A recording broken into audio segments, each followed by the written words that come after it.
Salam əziz izləyicilər, müəllimlər üçün yaxşı xəbərimiz var. İstəyirəm bu məlumatı diqqətlə dinləyəsiniz və yaxşı xəbərin nədən ibarət olduğunu biləsiniz.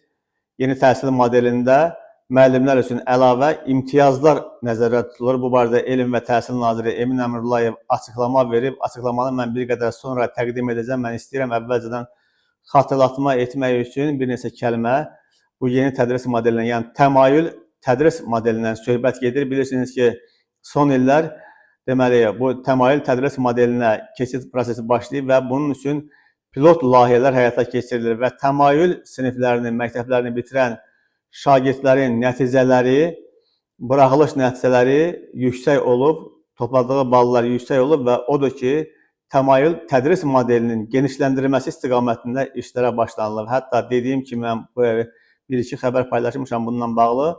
Deməli, təkcə ilə Bakı şəhərində 30 məktəbdə artıq təmayül tədris modelinə keçid olacaq. 30 məktəbdə bu yeni model təşkil ediləcək. Artıq 10-11-ci sinif şagirdlərinin və eyni zamanda onlara dərs deyəcək müəllimlərin qeydiyyatı başlayıb.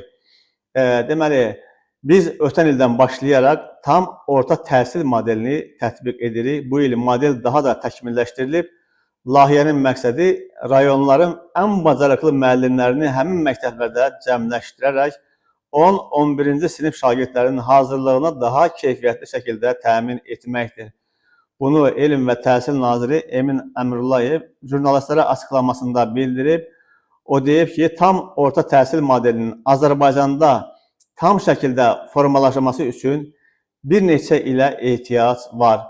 Şagirdlər 9-cu sinifə qədər ümumi təhsil aldıqdan sonra təmayül və ixtisas istiqamətləri üzrə təhsillərini tam orta təhsil səviyyəsində davam etdirəcəklər. Bu, ailələr üçün də mühüm dəstək olacaq. Həmin qruplarda dərs deyəcək müəllimlər peşəkarlıq və keyfiyyət göstəricilərinə əsasən seçiləcəklər.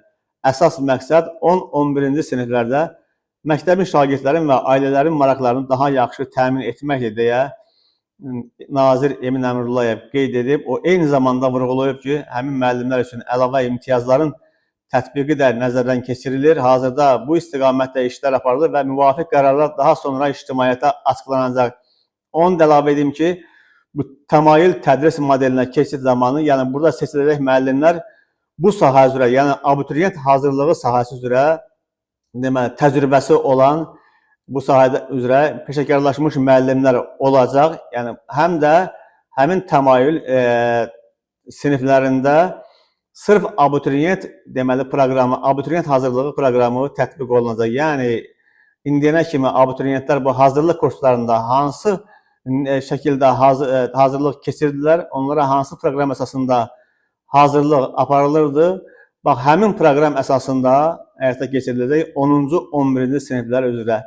Deməli, ola bilər ki, kimsə humanitar sahə üzrə gedəcək, kimsə texniki fənlər üzrə hazırlığa gedəcək. Bax, bunlar seçiləcək, bu şagirdlər seçiləcək və o istiqamətdə deməli, onlara dərs tədris olunacaq ki, buna da həftədə təxmini 35-36 saatın sərf olunacağı bildirilir. Düzdür, bütün deməli, fənlər keçiriləcək, amma əsas deməli, ağırlığı, əsas gücü bu onların deməli, gedəcəkləri sahə üzrə seçdikləri fənə veriləcək. Beləliklə, bax, təmayül tədris modeli də bundan ibarətdir. Yəni, bir daha deyirəm ki, orada dərs deyəcək müəllimlər üçün imtiyazlar nəzərdə tutulur. İmtiyazların nədən ibarət olduğu hələlik açıqlanmayıb.